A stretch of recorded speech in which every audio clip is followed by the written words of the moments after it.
Good morning, everyone. My name is Maya Luria with TMC for Seniors, and I am so happy to be back online in January. So, welcome to 2023. We are starting off our January with a theme called active aging. And today we are going to be talking about chronic pain and the science of chronic pain. I have Jacob Lashat here with me today. He is a physical therapist over at our TMC Outpatient Therapies. Welcome, Jacob. Thank you, Maya. So Jacob is going to be we've had a whole series going on about chronic pain. He's going to be talking about the science behind it. If you've missed any of the other presentations, we do have those also recorded, so feel free. I think we've got one more coming up in January as well about nutrition and chronic pain. So you'll be able to catch that one too. So Jacob, I'm going to go ahead and put your PowerPoint up for you so that you can go ahead and jump into it. Thank you. All right, thank you, Maya. So yeah, those of you in room, or just let me know if I'm not loud enough. Those of you online, this is also part of our chronic pain series or persistent pain program. This is the science of chronic pain, just so that we can learn about what pain is and how it becomes chronic. But this is way too much information to get into all in one single talk. So the idea here is that I've created a program for Tucson Medical Center, which I thank dearly for letting me do this. It's a 6-part series. So it is several topics. They are all pre-recorded, and they're all going to come up again in the future if someone wants to attend in person. We are in the process of making the website more independent, so that if someone is in chronic pain and finds their way to this information, that they can independently go through the content and get some helpful tools and know what to do with their chronic pain. So this is an ongoing series. Like Maya said, the next one will be on nutrition in January 26th. So stay tuned for that one, but there'll be more coming. So this is the persistent pain program. Today we're going to be learning about chronic pain, how it does become chronic. A little bit of disclosure though, there is some products and other resources mentioned in this, but I'm not affiliated with any of them. They're not paying me to say anything. But I'll definitely post those at the end of the lecture because they're helpful tools. There's things that people would want to use to figure out what would be helpful for their chronic pain. So the goals for this lecture, what is chronic pain and why it is different? Understanding the nervous system and how it changes over time, and then how does that play a role in what you experience now? How you can change it back, and then knowing the tools of how to change it back. Overall, changing the narrative and changing your experience of chronic pain. So I've been going back and forth with our marketing communication department trying to figure out how long these things should be. I've definitely heard from them several times that as far as our online content, they want about 2-minute videos to 5-minute videos where it's kind of the sweet synopsis of things where you condense the content down to something that people could digest. And I kind of giggle at myself because like if I'm scrolling through Netflix and I can't figure out what to watch, sometimes I'll watch a 2-minute trailer on something and I don't feel like I need to watch the movie at all now because they did a really good job, which I can watch 6 or 7 movies in a night sometimes because I don't actually have to watch the whole thing now. They did a great job. But this is the full feature film here. And I think to do this kind of topic justice, I think someone can get a Cliff's Note version of that and be satisfied. But I think we need to dive deep whenever somebody needs a greater understanding of something super important. I kind of made a joke to the same marketing team about, learning about my own retirement. I think I met with my financial guy and, he asked me from 1 to 5, how much understanding do you have of this retirement and the stock market and things like that? And I said, definitely a 1. So explain it to me the most easy way you can. So he gets to talking. He totally overwhelms me with knowledge and big words and gives me all these spreadsheets. And then I had to stop him and say, you know what? I told you I was a 1. Can we start over? And so eventually I kind of re-summarized what he had said to me. He basically wanted to take my money and manage it a little tighter so it didn't be the mercy of the market, where kind of ebbs and flows of the market. He could tweak it just enough so that it stays on track, let's say. And I said, well, why didn't you just say that? And he said, well, it's hard. Well, I'm up here trying to explain the universe to somebody that may not know anything about it, and that's kind of tough. So be patient with this process. It isn't easy. This is really broad information. It does explain a recipe here for what chronic pain is and how it develops, but how do you change it? How does one change it? But really, a lot of this advice should be individualized to each person's story. If it's a back problem or a knee problem or a concussion, the story needs specifics for it to change. But through this process, you will have to keep an open mind. I'm going to challenge certain things about what you believe to be true, and that's important. Don't take it personally. We're going to look at this as an objective process based on research. So that's I'm always that head on me. I'm always going to be following the research. But there is a general theme here: no brain, no pain. Try to hold the intensely personal questions for the end. If I'm going to answer it during this lecture, I might cover it. So save it for the end, and let's see if you can approach me later. But like I said, this is a very large concept. It's like my retirement guy trying his best to explain to me what my retirement's doing. I have to know as much about it as possible to know that I'm getting my money managed well and not just be totally ignorant to the process. So it's kind of tough when, I guess, this common generation, say adulting, when they're adulting, they have to do painful adult things like pay attention to their retirement. I just kind of have to do my homework and figure out what it is he's talking about and make sure he's doing okay. So we have to go into the science of it right away. What is pain? It is an unpleasant sensory or emotional experience associated with or resembling actual or underlined potential tissue damage. So that's a mouthful. There's a lot going on there. There's a lot to unpack. So I'm definitely going to go through all of that. But the underlying potential for tissue damage is probably one of the greater phrases for this whole lecture. Pain is a personal experience, but it is very influenced by all kinds of things: biological, psychological, and social factors. Pain and nociception are different things. They are two different things. And I'm going to explain what nociception is. It's really common, most simple example of what people believe pain is. But you can have that and not have pain, and you can have no nociception and pain. And I'm going to have some diagrams up, but this is important to hold on to. So to continue to describe what pain is, though, through life experiences, individuals learn a concept of pain over time, and that guides the overall experience of what pain is. That's what a big takeaway for respecting what person's pain experience is, because it's a really intensely internal experience. What pain is it serves as an adaptive role. It's a protection mechanism. Basically, it has many adverse effects on how we function and our social and psychological well-being.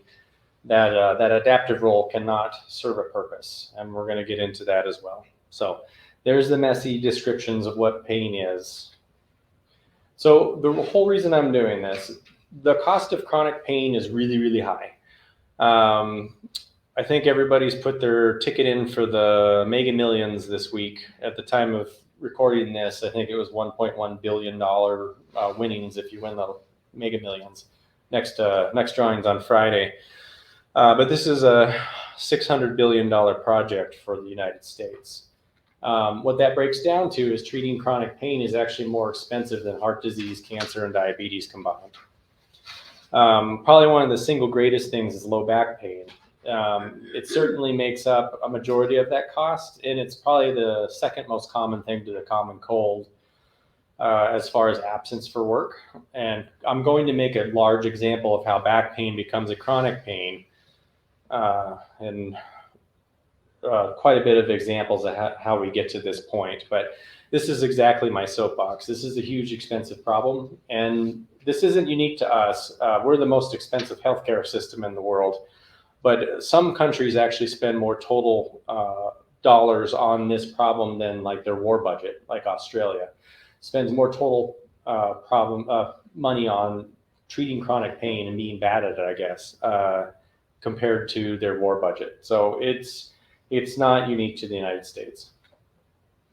So, by the definition of it, something that's chronic has to go over about 6 months of time. The underlying mechanisms change, and they promote a continued sensation of pain.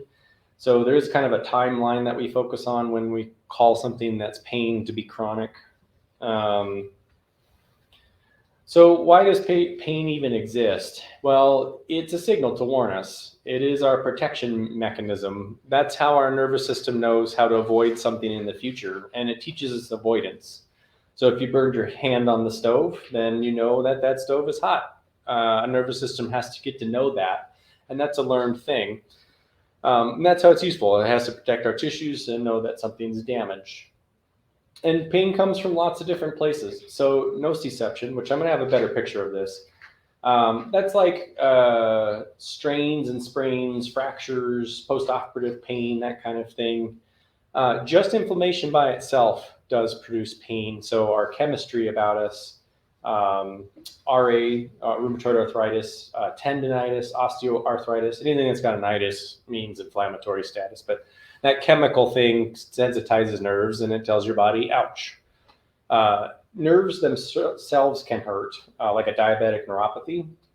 And then you can have a kind of combination of things. So immunity can stimulate pain responses in cells around nerves and create kind of this abnormal processing problem, like a fibromyalgia is a common example where there might be some autoimmune context there where your immune system goes a little haywire, attacks your nerve endings and promotes pain all over and kind of gradually changes the nervous system. So, and someone certainly can have a combination of all of these things. That's really common after surgeries and sciaticas and that kind of thing. So just giving you a background of there is different kinds of reasons for pain. So this is nociception. This is the most common simple picture I can paint. And this is probably where people get hung up because this might actually be the picture people always keep in their mind of what's going on in their body. So there's a little red tack in the skin. Those sensory neurons register nociception. It's a noxious stimulus. So it being noxious basically just means something that your body doesn't like.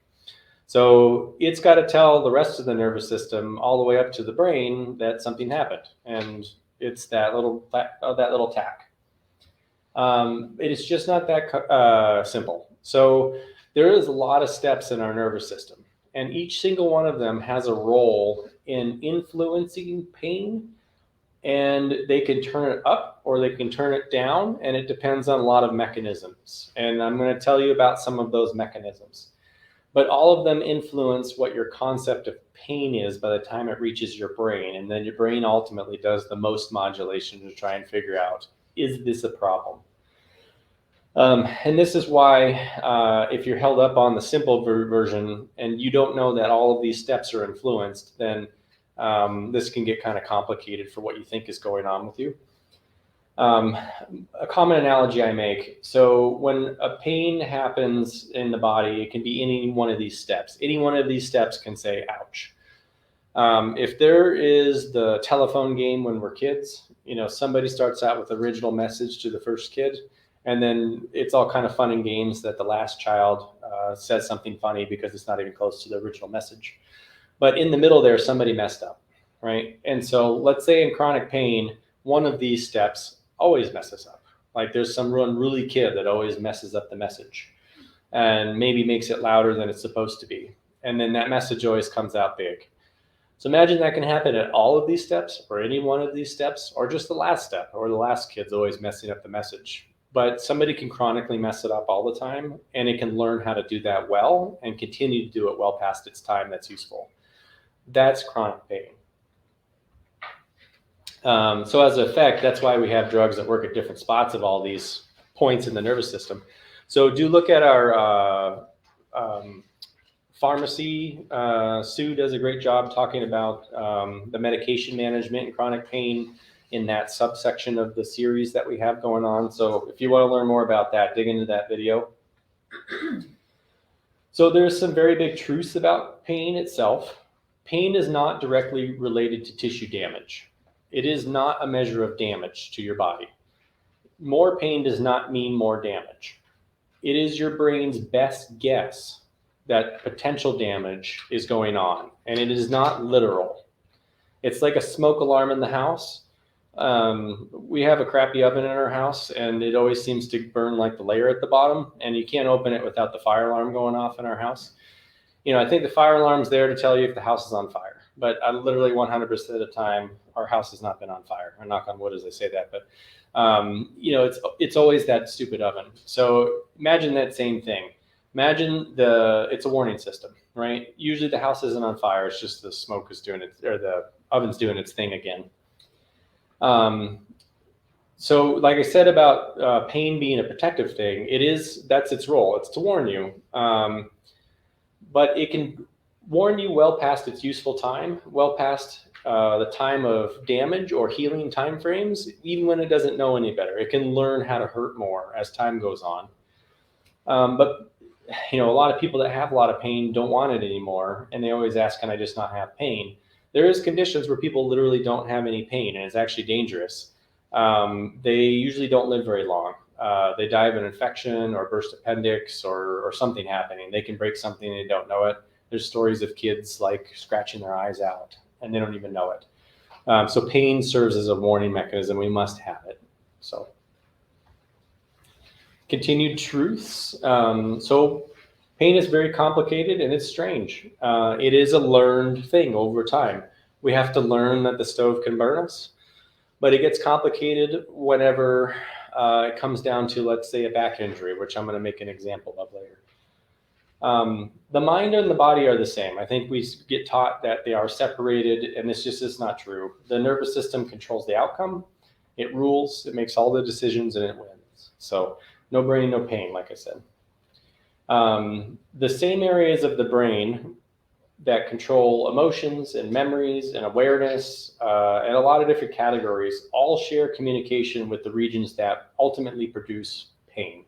So that's why pain is a learned thing, because it takes in context all of the things that influenced it in your past life. An initial injury can happen and also can heal, but the nervous system can remember for you. It's there to serve you as a warning towards risk in the future, but it stayed past its useful time. That's chronic pain. It's the nervous system that's ultimately changed over time. They call that nociplastic pain. So nociception was the original simple picture that you get a tack in your skin and it tells the brain, ouch. Plasticity in the nervous system just means it changes. So it changes every time we need to learn a new task. It changes for you without your permission when we get pain. So nociplastic pain is basically a nervous system changing to become more sensitive to the same thing over time for your protection. So let's say somebody left that thumbtack in all the time for end of eternity. Eventually your nervous system gets super sensitive to it, and every time it wiggles, it reports more and more pain with less provocation as time goes on. So then all the nerves on all those tracks and the brain can change in this chronic rewiring process to make it more painful, disproportionate to actually mechanically what's going on in there. So much so that International Association for Study of Pain has an algorithm for us clinicians trying to figure out who has actually gone through this chronic nervous system rewiring process. Or is that somebody coming into me, the way they explain their pain, is there a way of figuring out, is this possibly a nocioplastic situation where the nervous system's actually modified itself a bunch? Or is there something we need to go in there and change? So it's kind of a busy slide, but it's actually meant for more clinicians. So any clinicians listening in on this, they can take a screenshot here.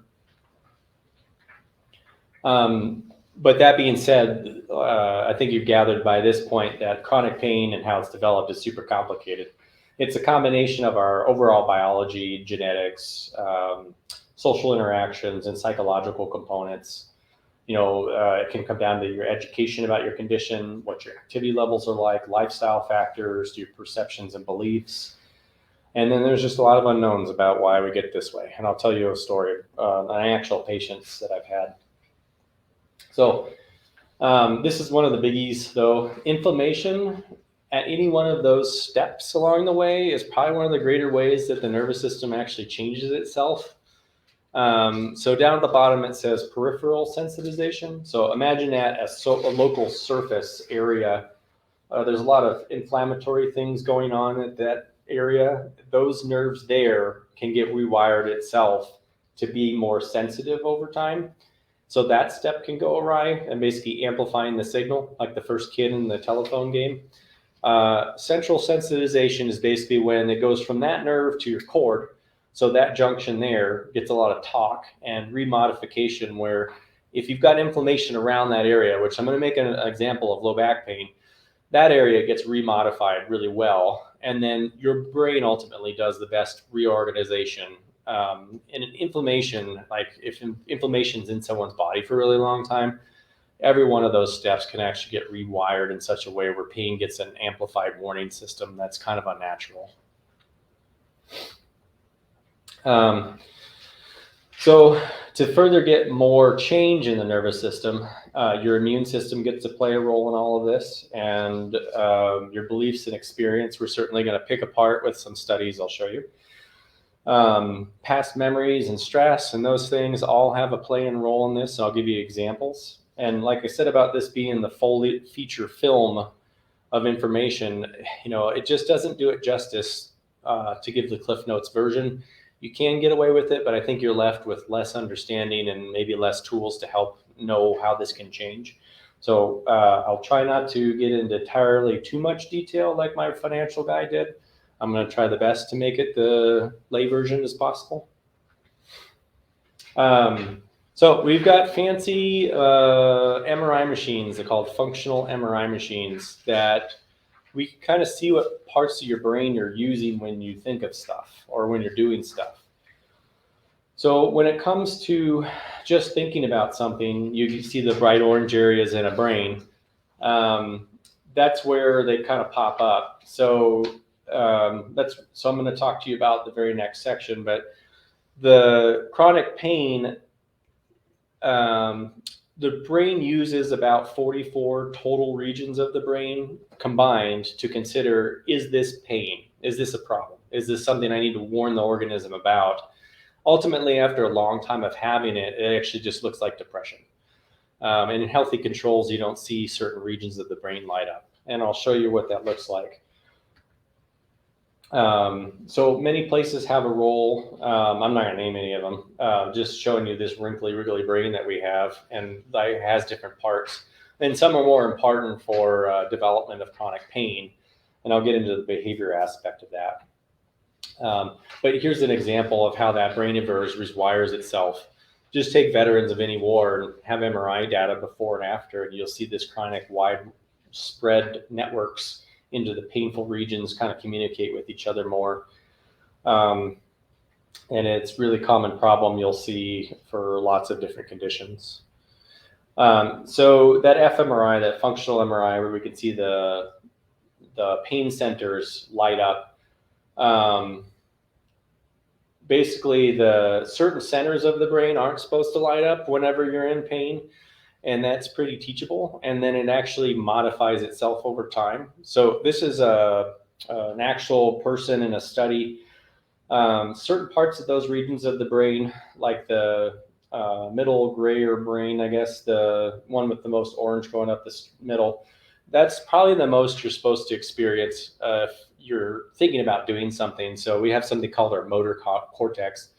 If I'm going to think about doing something like moving this finger right now, there's a certain part of my brain that controls just that. That's what you would see moving in there or lighting up whenever somebody's doing something. But gradually, as somebody unlearns pain, and I'll show you another diagram, it should be much less of these regions lighting up. So it should be much less orange areas if somebody's getting stimulated. So this person's in an MRI machine and they've had terrible low back pain for a long time, and they do something called a pelvic tilt, or even just thinking about doing a pelvic tilt, which is basically you just tuck your tail underneath you and you kind of roll your pelvis under. So in someone in chronic pain where it's really ramped up, dialed up nervous system towards something like that, and they've always learned that that's painful, you'll see the brain light up like this. When in a healthy situation, you shouldn't. And then eventually over time, if you get that person's nervous system to rewire itself back to a way that's more normal and healthy, that they shouldn't light up as well. They should light up just like a normal control subject. So one of the greatest reasons that this changes is fear. There's a little arrow pointing to, it's an area called the amygdala, and I'm going to dive into that guy real heavily.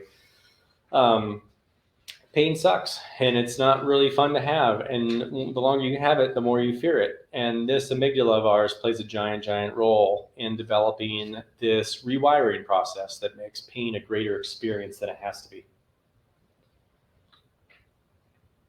So this is from a study called Pain Reprocessing Program. So chronic pain people that have been in long-term chronic pain for multiple reasons, usually people don't have just one thing. They usually have multiple comorbidities like other health factors like heart disease and diabetes. They don't just have back pain. They usually have knee pain and other things. But at the top of the diagram is brains that are lit up with a little bit more color. And then by the end, I think the timeline's even on here, it says 67 weeks, there's those brains not lit up anymore. And this is literally the process of what I'm talking about, of people do experience pain. They're seeing how much pain they're in on the brain, and then gradually unlearn it as they go through this targeted rewiring process of getting the brain to not have pain during certain circumstances that made them have pain in the beginning. This is with real people, and it works. So I like to show that up there because I think everybody thinks about their own individual story and wants to compare, but this isn't real. Like I said, the science is there, and we're going to be looking at this process in a very objective way. Probably the most great example here about how no brain, no pain is something called phantom limb pain. Pain is really weird. I said about moving my finger, I've got one single part of my brain that's supposed to be in charge of controlling that.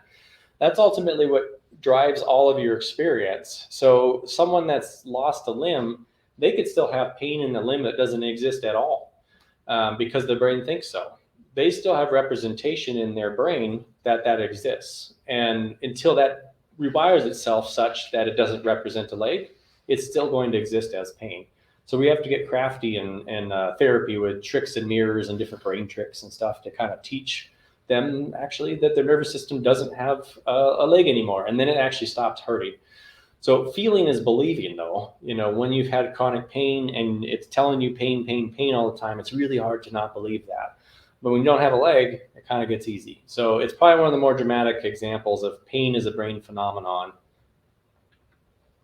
So that's this is called a homunculus. I only put it on here so I could say that word, but the basically different parts of your brain are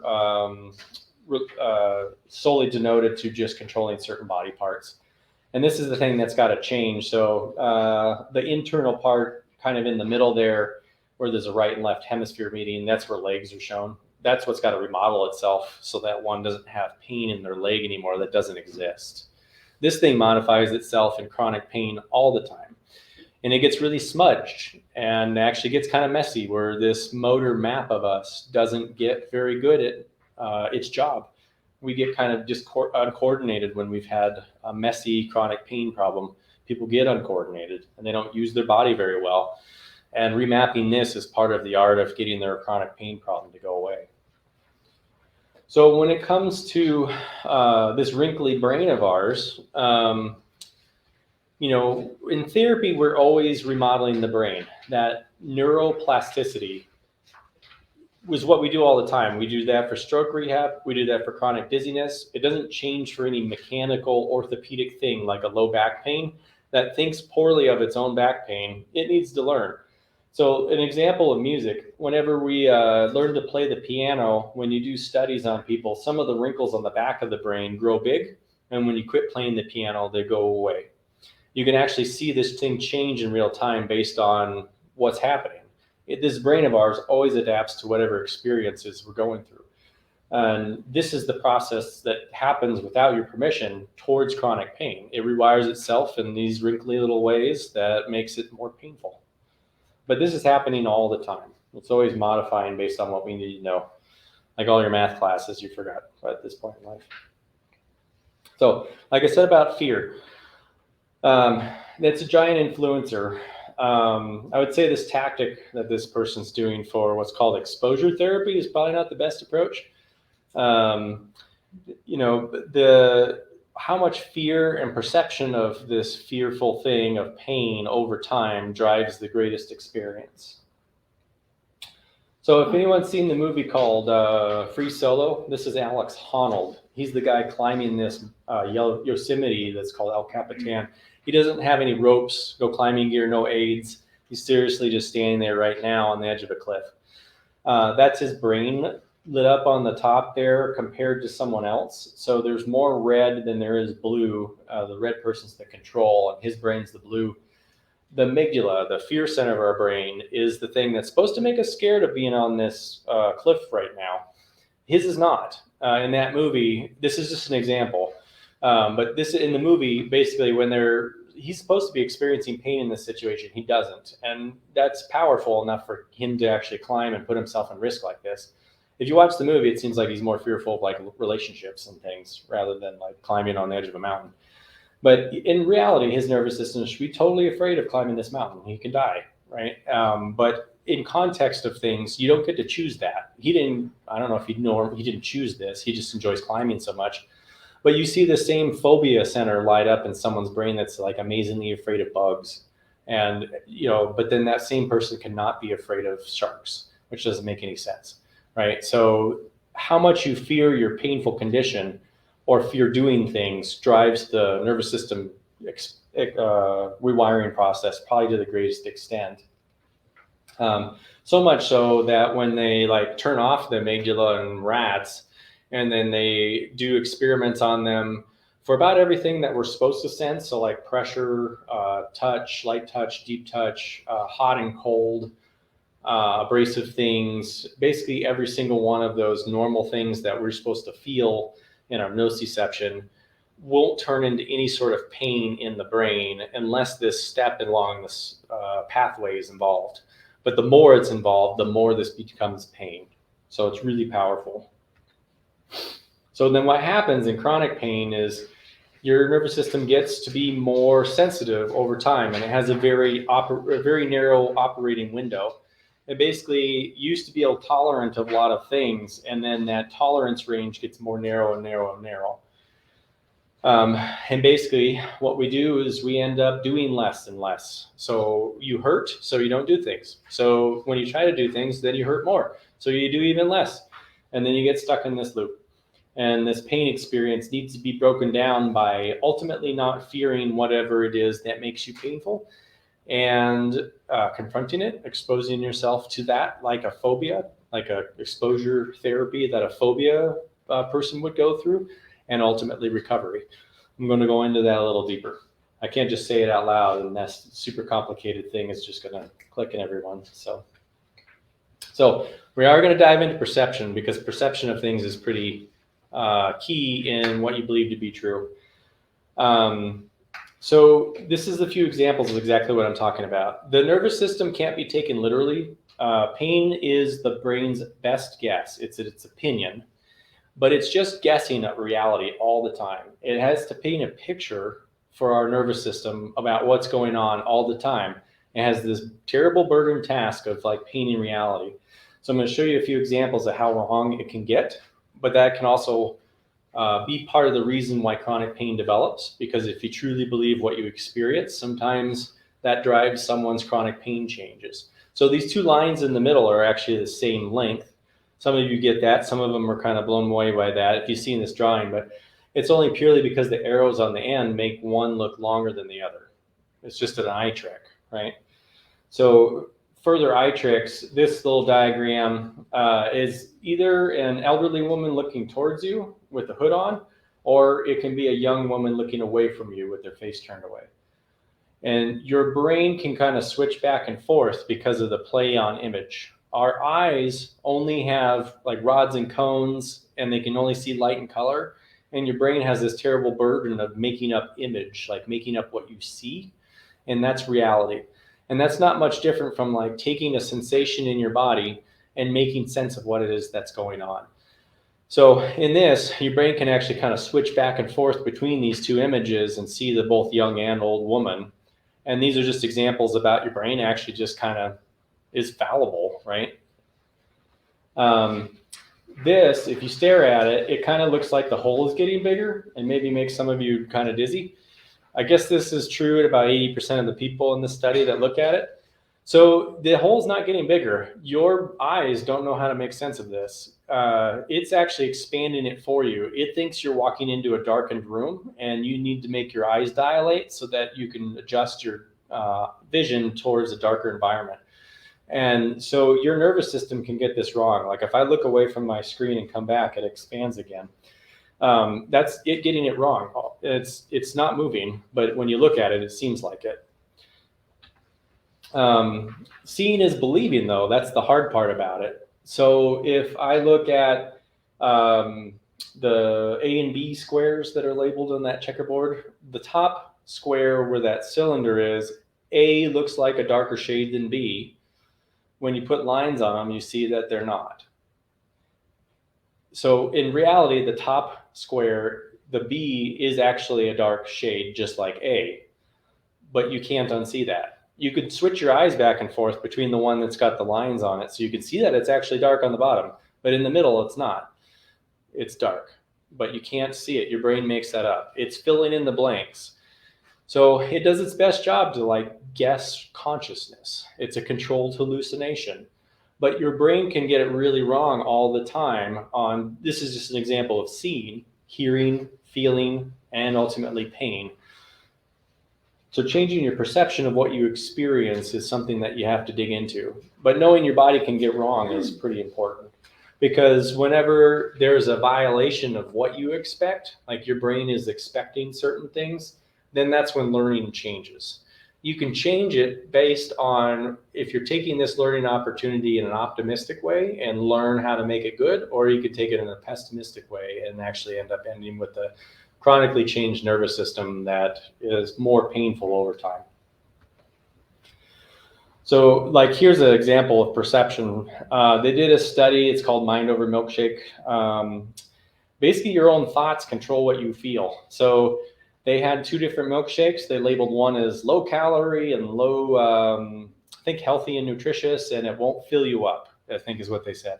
And then they said one labeled with 620 calories, and then it's going to be filling and it's going to be full of fat. And in reality, they lied to everybody, and they basically gave them the same milkshake.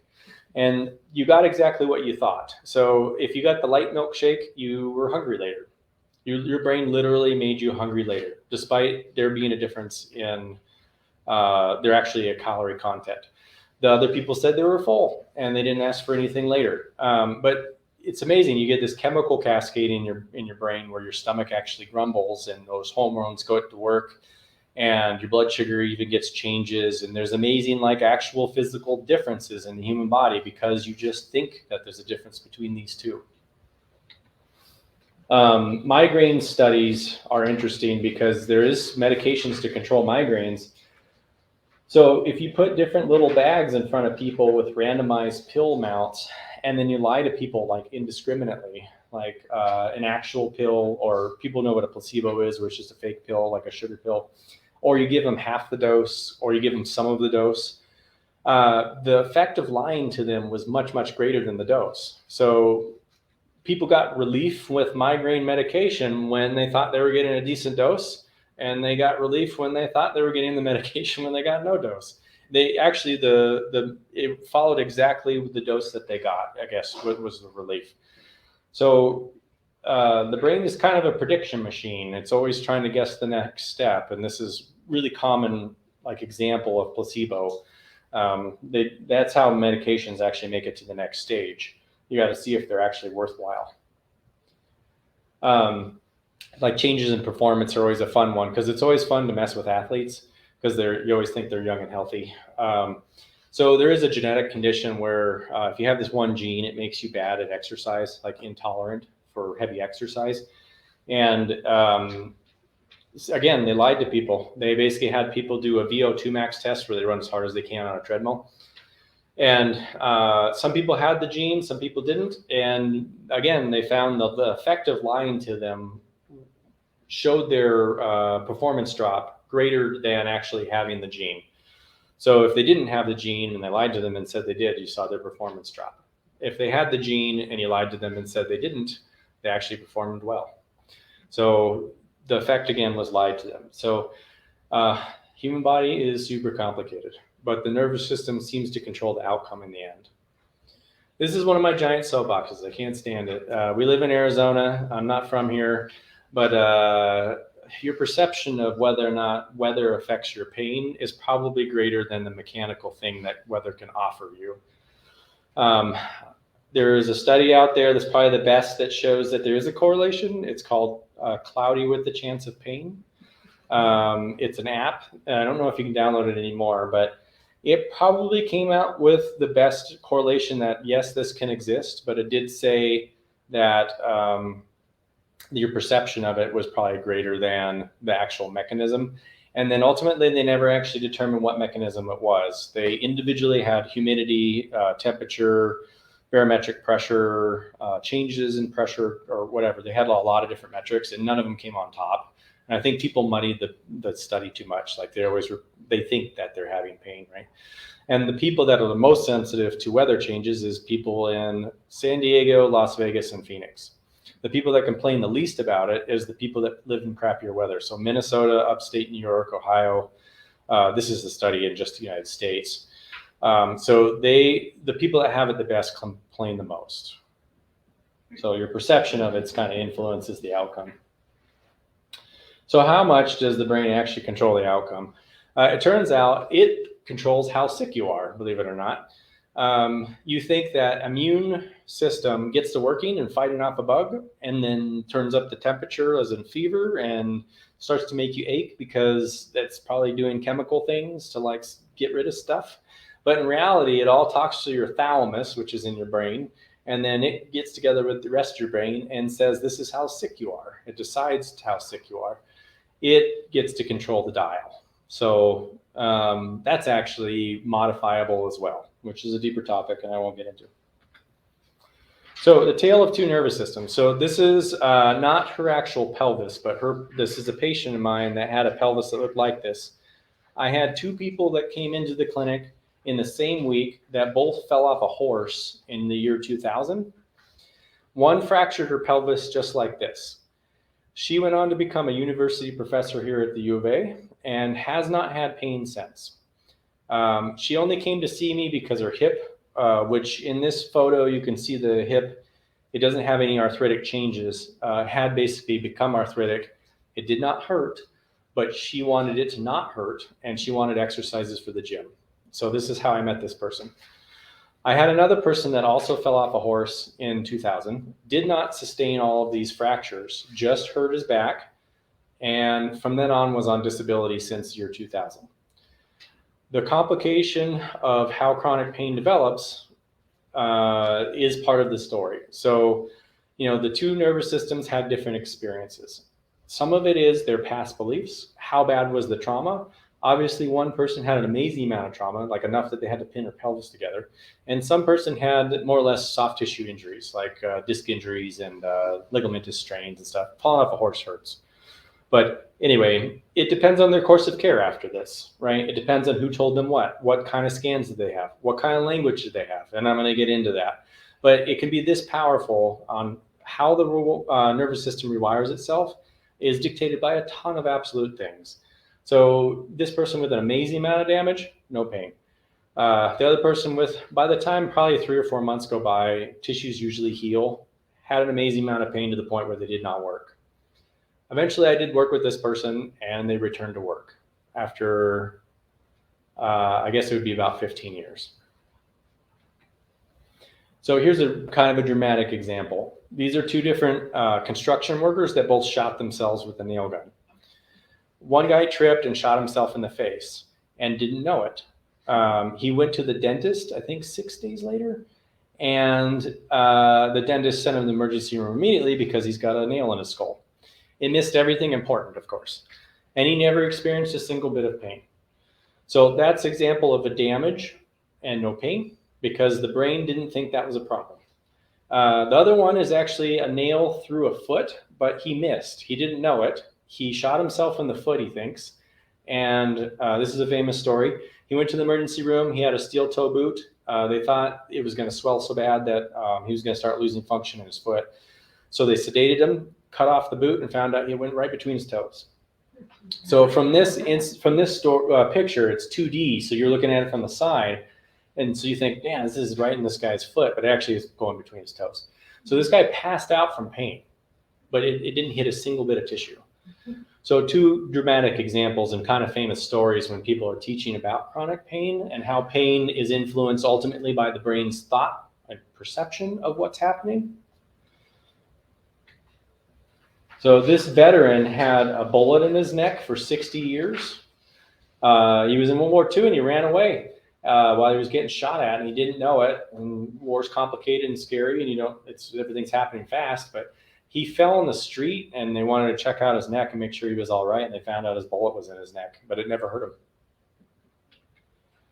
But the brain is so powerful, and all those steps in the brain are actually so powerful that it can be really modifiable over time.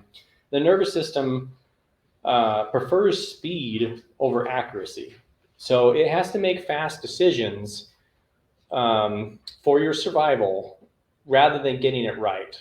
It'd rather be fast than right. Because let's say if you're crossing the street, you sprain your ankle and a car's coming, it's going to turn off your signals that you're sprained your ankle. It's probably going to make it not hurt so that you can get out of the way of that car, because that's more important, right? I had to find a blurred out image of this dude.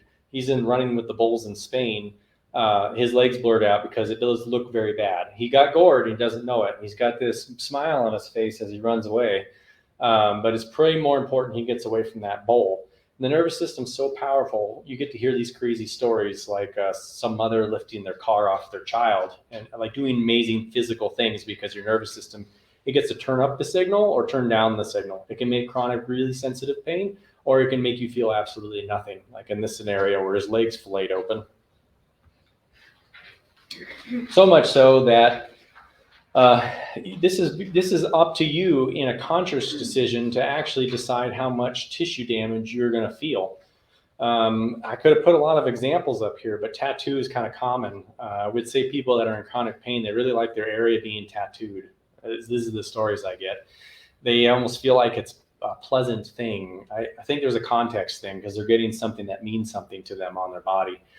But they are willing to get this painful thing done to have this experience. Some of them enjoy the process. I'll admit, plenty of them say it hurt like hell. But you can do this consciously and you can do this unconsciously. So the guy running from the bowl, that was pretty unconscious. He needed to get going so he didn't get run over by the bowl. But in this scenario, this guy definitely knows he's getting a tattoo.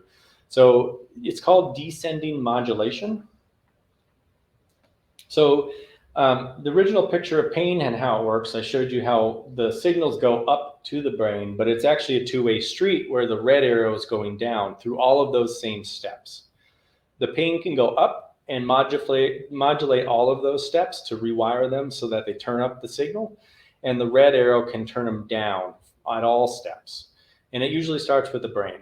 How you believe and what you believe to be true is really important for turning down the next set of signals. So I'm going to make an example of low back pain and how this actually happens. The healthcare system totally contributes to this problem. It has to come down to education. I know doctors are strapped for time. They don't have time to explain a lot of this stuff. Timing is certainly important. If somebody gets hurt and it gets to be a delayed process, they certainly fester on a problem, they catastrophize it, they turn it into something. They're living with their pain and have no options. The longer that goes on, the more the nervous system starts rewiring itself already. Seeing the correct people at the right time, how that care is delivered, what kind of support system you have, it gets to be kind of complicated. Such so that low back pain is probably one of the more poorly misguided treatments we have in history. There's a lot of misinformation provided to them about how things heal, what happens, what degeneration's like, what an MRI contributes to their pain. And ultimately, I have to scold a lot of providers and say, you just have to get better at communicating these things. And I'm going to get into that. So, like I showed you all of those steps along the nervous system. One that's in that central sensitization picture is where basically like your nerves go from the outside nervous system to your cord, is the DRG. So dorsal root ganglion has a lot of thinking sensory neurons there, where it's in a place where it gets squished often.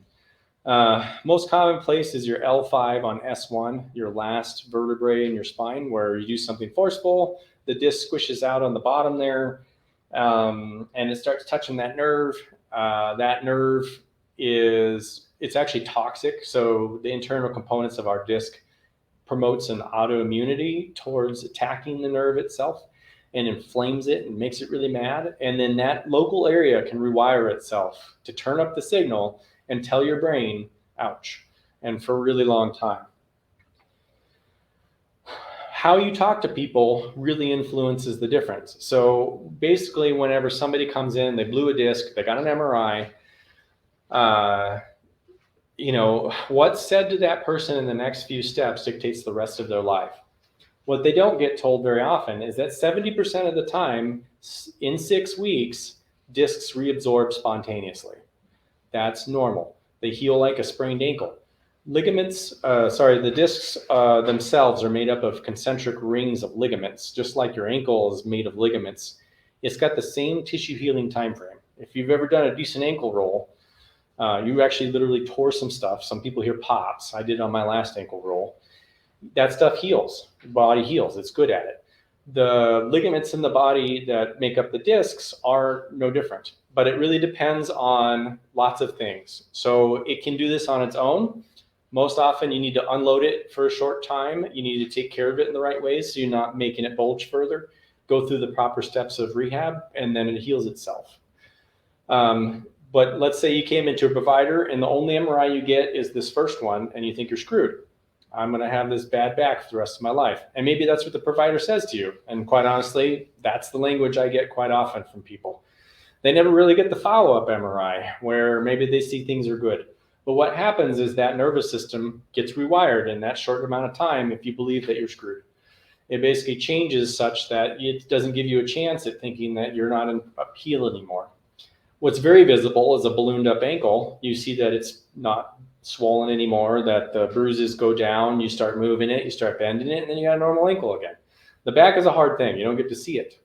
And I think that's also part of it. So there's a couple places like L5 on S1, neck pain, certain crush injuries, concussions, stuff you can't see, rewire the nervous system to a greater ability. And some of that is you can't see it. Some of it's context, some of it's belief, some of it's provider information. Past experiences drive a lot of that. But what it comes clear is that discs heal 70% of the time in the first 6 weeks. Sometimes they take 2 years though. And that's variable based on the health of the human, obesity and age and some stuff happens like that. But let's say you take MRIs of people that have never had back pain in their life and you put them on a graph based on age and you try to see what's going on. So a disc bulge by itself or degeneration by itself does not dictate you having pain. This is MRI data on people that have never had pain. So I'm almost 40 and I'm looking at the 40 column. 68% of people that have never had back pain are reporting, or the MRIs show that there is disc degeneration. Facet degeneration is arthritic changes. Disc propulsion is like an actual pushing out. Bulge is like a greater pushing out 50% of the time. And it goes up as you go on, and one would expect that. No one should have a perfect looking spine by aging, right? Like there should be signs of life lived. And this is a context problem providers have because people go in, they hurt, they take MRIs of them, they only see hurt people. They don't compare them against age-related norms. And they don't know that you can actually have bulges 50% of the time and they not hurt. It'd actually be weird if you didn't have it. So like if, a lot of the people in this room or a lot of people I treat believe that disc degeneration causes back pain, when 93% of them in this study didn't have any pain. So it'd be like getting to 70 and not having any gray hair or wrinkles. It'd be weird. You're supposed to have signs of life lived, but it doesn't mean it has to hurt you to. But the language really matters. So if somebody has hurt their back, maybe they didn't have any problems before, but they did something. They get an MRI, they see that their discs are degenerated. The doctor says your discs are degenerated. They get, I'm screwed. And then they get this chronic rewiring process. I'll bet their MRI didn't look terribly different between their injury and when they got it. It's just that now they have pain. But you can have this and the absence of pain. So take example, cultural beliefs. A lot of people think lifting is really bad for the back. And in truth and reality, like our genetics are meant for it. Like it's supposed to have a certain amount of stress on it for something to be healthy. And our backs are kind of the use it or lose it principle, just the same as like if you go hit the gym, you'll keep your muscles. If you don't, you will lose them. This is a study done on twins that had different jobs. So these are twins in different ages in life, in their middle 60s, it looks like, some in the 40s. But they had to have different jobs. So one of the twins had to have a physical job and one of them had to have a sedentary job. So like one of them's a sales manager and one's a farmer. Discs actually look better in the people that were more physical. So I'll tell you time and time again, I'll have somebody in their 70s come in and say, it's because I grew up on the farm and I was lifting all those hay bales and I was throwing all those around and I damaged my back. I'll put money on it that actually the research doesn't support that. It's probably the last 40 years of sedentariness that contributed to what your back looks like now. And you probably have lowered your capacity because you're not doing things. And then when you try to do stuff, it hurts. But here's the data, twins having better looking spines when they are more active. So when you're told doing stuff hurts you, you don't get to believing the real things that like discs are use it or lose it too. So what you're seeing here is on a graph of basically the height of discs as people run more. So they compare the disc heights of people when they MRI them before running program and then after running program, and they find out the stress and impact of landing on discs actually makes them taller and fluffier and stronger. It makes the ligaments around them stronger. And it gets more the more that you run. So they have people compared to 20 and 40K distances, so kilometer distances, and 50K distances, so 31 miles of running, is actually stimulating health changes in an improvement way towards taller and fluffier discs. It makes more spaces for the joints and nerves. And in reality, like most of our culture would think all that pounding on pavement is bad for your back. And talk about a culture belief that just needs to change. But that's what you get thrown into when you go into a doctor's office. It's usually, I hurt my back. Okay, quit doing stuff. Lay in bed. Lay around a little bit. And you totally get this process of rewiring the nervous system. But it's a culture belief that drives some of this. And that's what happens is you learn back pain. You totally get afraid of bending or picking up things. Doing those things that hurt you. You don't sit in that certain chair. You reduce your activities over life. And in reality, you probably need some more guidance. Like, what does that imaging really mean for your back? Do you really actually match clinically what that MRI looks like? What is the general belief you have or the community have? Is your family telling you don't move or don't do stuff? What was your recovery life? Did you decide you could actually do stuff because you had to, the formula can be the same for anyone. It depends on what you're told and what you did and how much sedentariness you had, but you can learn a process of hurting more for every joint or body part or problem. So the nervous system does this without your permission. It's really common. So Pavlov's dog is really common about conditioning. The famous story is the Russian scientist Pavlov. He basically wanted this dog to salivate when he got a treat, and then eventually salivate when you ring a bell, he gets a treat, and then eventually you just ring the bell and he salivates, and he doesn't actually get a treat. But we're still mammals. So one of my coworkers, and I don't know if she's going to listen to this or not, but there's a printer in the back, or used to be, that was by her desk. So that was my opportunity to go back there and scare her, and it was just enjoyment for me. So I figured out that she knew I was coming when that printer went. She knew I was coming, so I had to be crafty. I had to wait a little bit. I had to print and then kind of like do stuff and then go get my stuff, and then I could go scare her. Kind of had to keep her on her toes. Chronic pain is more like someone got afraid of printing all the time under any condition. Anytime something printed, you would be scared of someone scaring you.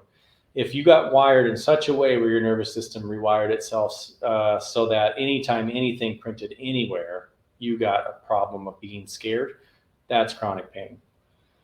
So that's no different from your nervous system setting up these association things where like low back pain doesn't let you bend because you're afraid of it. And showing it contradictions is super powerful. So what I do in the clinic a lot when somebody's got this chronic wiring process where they have this context, like if I bend over and pick up something, I'm going to damage my back. That's what they truly believe.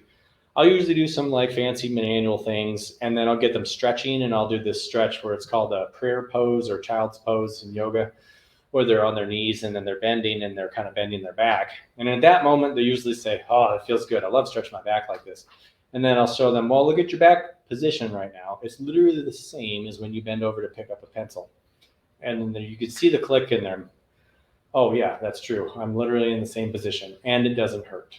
But I'm not associating the exact same circumstance where showing them the contradiction is super important. They believe bending over from the waist to pick up something is the problem, but literally the mechanical thing that they're doing when they're bending during that stretch that feels good is exactly the same thing. So that's the same thing about those fMRIs. Those MRIs, when that person would show painful areas of the brain lighting up as they're experiencing pain, it's a real experience. It's not in their head, as they say. So do that same fMRI in concept or in theory when they're in that stretch position, they won't see the same brain light up as in pain. They'll actually see what you would expect to see. So it becomes a learned conditioned response. And that's what I mean about chronic pain gets learned, and it needs to be unlearned to some degree. So context is pretty darn important. And that's how belief is so powerful. So what you're seeing is these little burger patties are actually fly burgers. It sounds gross, but in Africa, I think it's Lake Victoria and a couple other places, they have 2 times a year where they got this big bloom of flies that come out, and you'll see all the kids going around with pots and pans and collecting them, and they bring them to the adults and they'll smush them up in like burger patties and fry them. And it sounds disgusting. It's basically a pile of flies that you're eating, right? So in this country, that sounds terrible and gross. Like, I don't know if I could do it either, but my belief growing up in this country is that bugs are gross and I don't eat them, right? In their country, they would actually laugh at us because they truly enjoy this. This is a huge nutrition thing for them. This is a big calorie boost for their year. They need this, and they love them. They actually enjoy them. You see the kids going back for seconds and thirds helpings, right? And to us, we're all kind of gross. You see here a lot of people here saying gross about it. And it's really funny because I had a patient in the clinic that adopted one of these tribe members in Africa while she was working there and raised them. And that kid did not like camping, did not like bugs, did not like being outside at all, loved air conditioning, couldn't stand being dirty, was always showering all the time, and was only 1 generation removed from this generation that loved eating bugs. But that's how powerful context is it's truly what you believe. Like, some of you listening to this probably believe it so strongly that bugs are gross, you're probably thinking that these people are wrong. Like, they can't be right for believing that this is okay. That's the trouble of it. That's how strong beliefs are. But that's where challenging your beliefs about what you believe to be true of what happened to you and how damaged you are and what your experience is can really set into your nervous system and be really difficult to change. So there's a lot to pack on this slide. I'm not going to actually go into a lot of it, but the main takeaways about this is the belief system about whether or not you make it to change, and your brain being a prediction machine about guessing the next step about something that's going to hurt you is the process of getting this nervous system chronic rewiring process to go learn from the brain down to change all of these nervous system steps. It needs to be thoughts like changing those, like I'll never get better or my body is broken. They're just deeply unhelpful. You need to change the outcome or change that expectation to change the outcome. And have positive associations about that body of yours. And in reality, your body is never really against you. It's just trying to protect you. It's just a warning system. It's always in this don't die mode. It's all it knows how to do. And it's just warning you. You can thank it and move on. But a lot contributes to chronic pain. It's not just this rewiring process. Like, we've got to put the work in. Losing muscle is something I'm going to show you. Stopping movement is something that's going to show you. Chronic loading of sedentary tissues in a sedentary way, like sitting a lot. They all contribute to sensitivity changes in the nervous system, and it makes your avoidance happen towards certain behaviors. Here's something that probably needs to be said, as this study came out not that long ago. It depends on what pills you take over a lifetime. Certain over-the-counter anti-inflammatories, they basically stop inflammation at the local source. But in reality, inflammation is there for a reason. Chemically, when our body needs to go fix things, it has to have that chemistry there to know how to fix it. So you injure something, inflammation cells go to that site. Then there's this whole chemical cascade that happens where your body goes through this whole total process of injured all the way to fixed. And if you hamper the initial phases of that by taking a lot of inflammation reducers, like in this study, it came out on top was ibuprofen, naproxen, diclofenac, certain drugs that are really common over the counter. Then ultimately people developed a chronic pain. They never really fully healed. Whatever tissue they were trying to suppress because they felt better actually developed a 10-year time frame at chronic pain. It became a chronic problem. Those pills that actually didn't were actually lidocaine and Tylenol, and a couple other ones that work in a different mechanism where they're not removing the inflammation, they're just modulating pain. So, basically some of this, getting an injury has to happen for it to fix itself is feel pain, believe it or not. This research study just came out like 6 months ago. So what happens is the nervous system basically gets super hypersensitive and it doesn't have a whole lot of room for stuff. Maybe somebody could do a lot before and now they do very little and they have to rest a lot. And then the less they do, the less capable they are. And then that nervous system is super sensitive in a narrow range. And what people do is they live in that narrow range and they never really nudge the edge. So in that circled area is where people tend to live because they're afraid of adding a little bit of load to the body in the right way where they start pushing it. So let's say if somebody hasn't exercised in a long time, first time they go get the gym, they're super excited and they go do too much and they get really sore. And that's kind of putting you in that red zone, the danger zone. When in reality, they probably should go do a little bit. And the next couple times, go do a little bit and get in that sweet spot range that's green. And you nudge this line of where you're living down at the bottom and eventually increase your capacity. Often chronic pain is a capacity problem. They think they're continued to be damaged, like their back just cannot tolerate doing certain things, or their arthritic knee cannot tolerate doing certain things because it's damaged. But in reality, it's a capacity problem. It's not good at doing those things. So whenever you go to do it, it's not bad for it. Your pain system tells you it is, but it can actually do it. And you can nudge this line to increase the capacity so that gradually over time you have less pain. Something that's pretty complicated is people think when you're aging, you lose muscle. That's true in us Americans. In my exercise and activity lecture, I definitely get into this a lot more, but there's a complicated chemistry about us.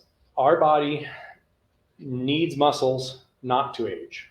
So when we lose muscle, it signals to the rest of our body to actually age. It's called senescence.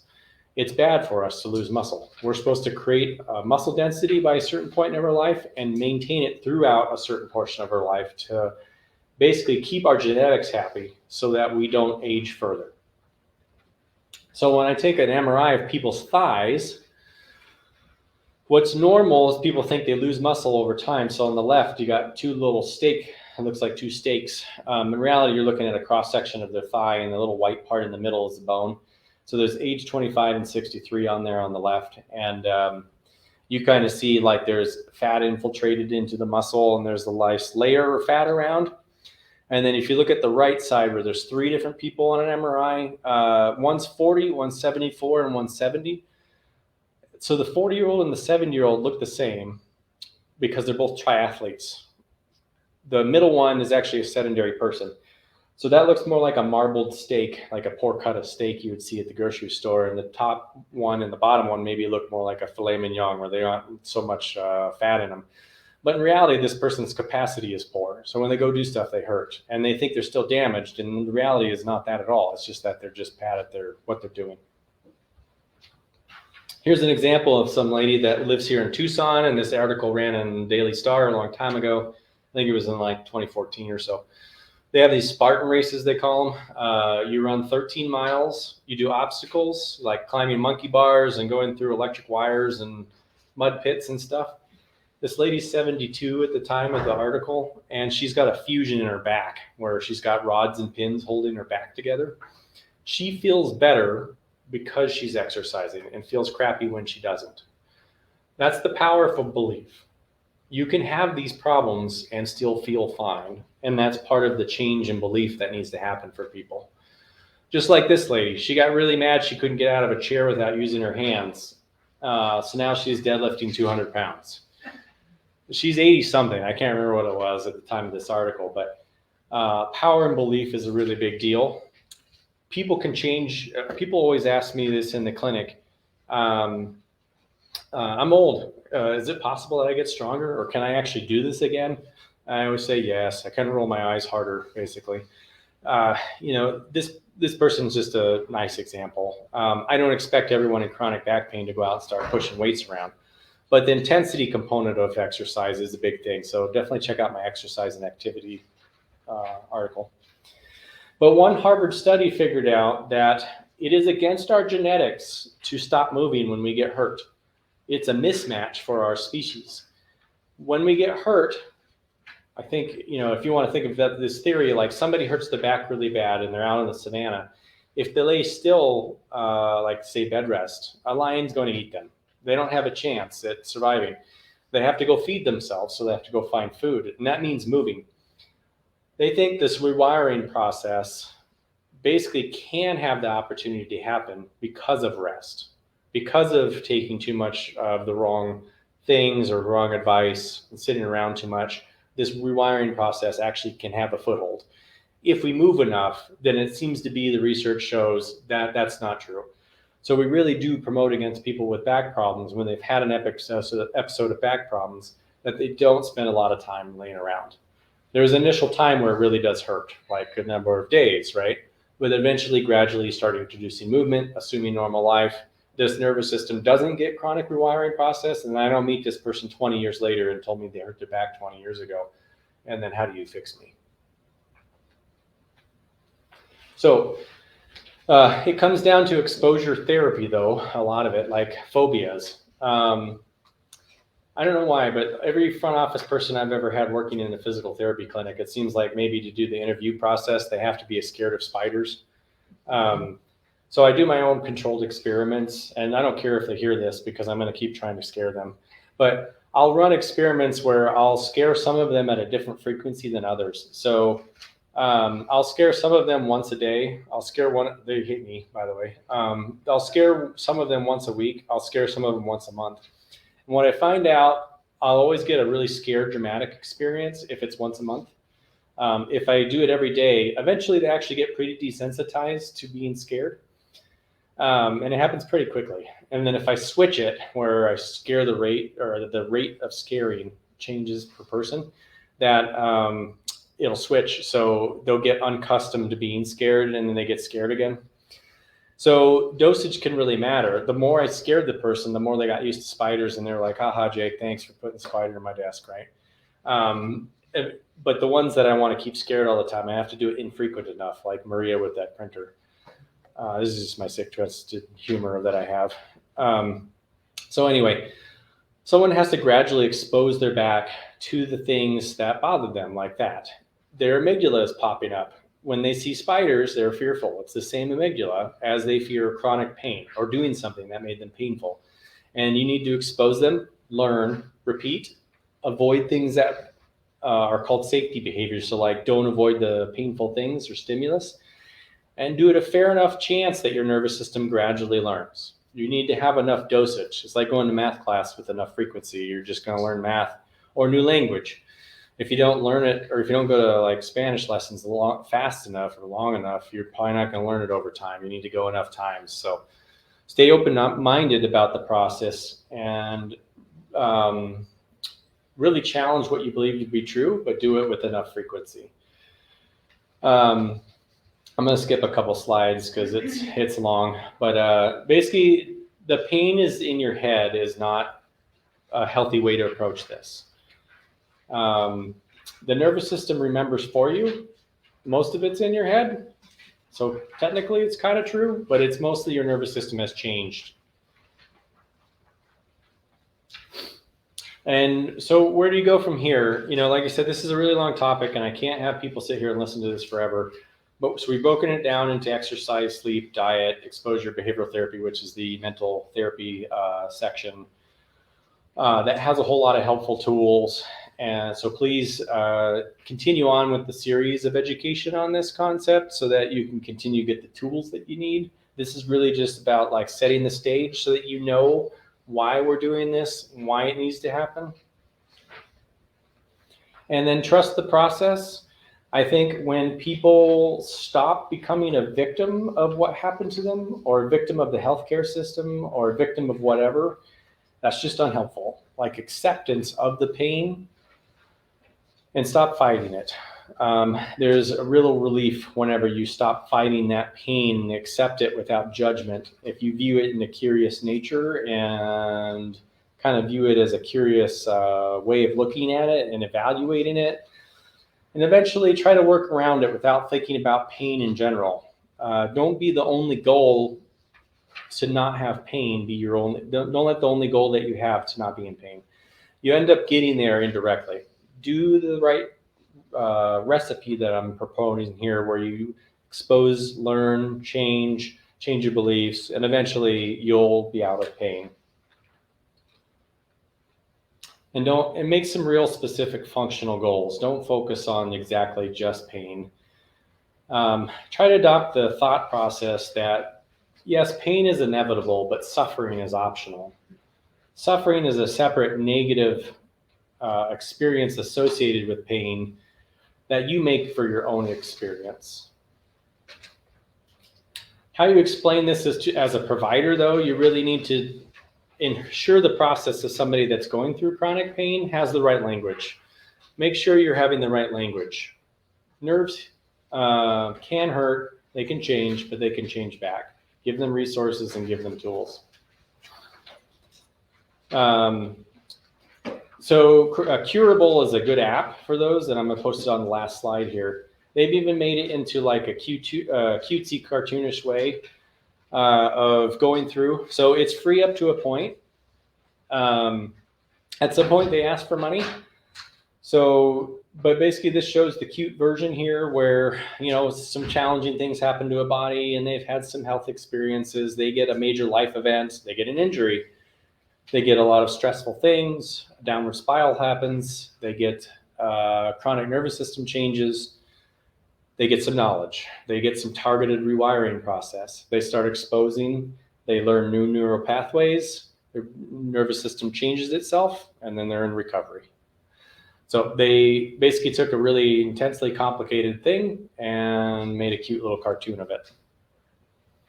And I didn't come up with this on my own. So everybody on these resources listed on here, if you're listening in at home, take a screenshot, take a picture.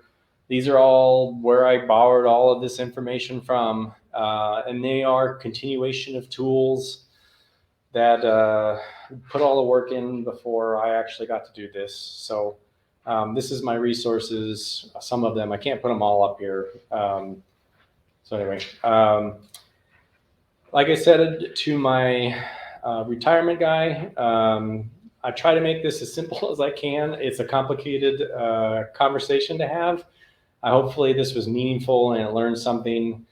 It doesn't do justice without the rest of the topics though. So you can have the rest of the tools to continue to combat what it is that makes your story of chronic pain. But continue to learn as much as it makes sense so that you can take care of yourself. So with that, that is the end of the presentation. And I know Maya's usually got some questions online to give me. So thanks so much, Jake. I wanted to just ask if somebody is having issues with their chronic pain, what's the process for them to, see somebody like yourself over at Outpatient Therapies, and what can you help with? Yeah, I mean, I think this is a really broad conversation, and the hard part is navigating your individual pain story. You need specific examples and direction, and that's super helpful to work on one-on-one with somebody. I think if you can take this formula and apply it, and think with all those resources listed as well, apply it and figure out how to fix it. But if you can't, our clinic does require a referral to be there from your doctor.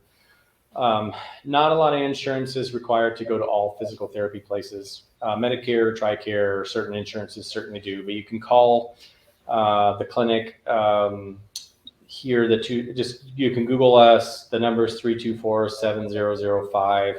If you want your referral sent over there, you can call there and ask if you need one. You can call whatever clinic you're familiar with and see if you need one. But we can help you with the individual process of your pain story and getting you moving. Thank you. So again, that number is 520-324-7005. You do need to have a referral to come to TMC outpatient therapy, but I know you have a great staff over there that can help with anything that is related to pain, as far as getting started, perhaps after they see their physician, if they feel that that's the next step for them. I want to thank you so much for being here today. Again, you did mention, and I mentioned, we have one more talk that is related to the chronic pain series. We did some at the end of last year, and the last one is nutrition and chronic pain, and that is coming up on Thursday, January 26th at 10 a.m. So if anyone is interested in joining us for that, please feel to give us a call in the office, which is 520-324-1960, and we can help get you signed up for that. I'll turn it back over to you, Jake, so that you can wrap up in the room and answer any questions there. But thank you so much for being here today. All right. Thanks, Maya. Thank you so much again. I wanted to just let you know what we have on the horizon for next week. As we continue on with our active aging, we have a couple of things that will happen. We've got decoding nutrition labels coming up on Wednesday, January 18th at 10 a.m. and the power of sleep on Thursday, January 19th at 10 a.m. Again, if you are interested in any of these classes, please feel free to give us a call at 520-324-1960. Thanks so much.